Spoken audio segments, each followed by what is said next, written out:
आसतु आज आम प्रस्तुत करवा हेल्दी मॉर्निंग ब्रेकफास्ट रेसिपी उषुना चाउल चकुली पिठा। प्रथम चाउल को आम राति सारा भिजे देवा सका भलसे धोईक बाटिदेवा लुण पकई 6 घंटा पर्यंत फर्माट कर रखिदेवा।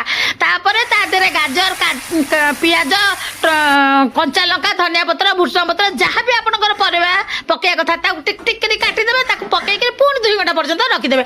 तापर गोटे तावा हो ना पैन हो जो तेल पकईदेवा फुटण पकईदेवा फुटीगला गोटे डंकी से आणु देदेवे। तापर तेल बुलाई देकी घोड़े देवे होगला पुणी ओल्टे पुणी 2 मिनट पर्यंत घोड़े देवे। यही आम सब प्रस्तुत करदे। दर्शक बंधु प्रस्तुत होगला आमर उषुना चाउल प्रस्तुत होता पिठा।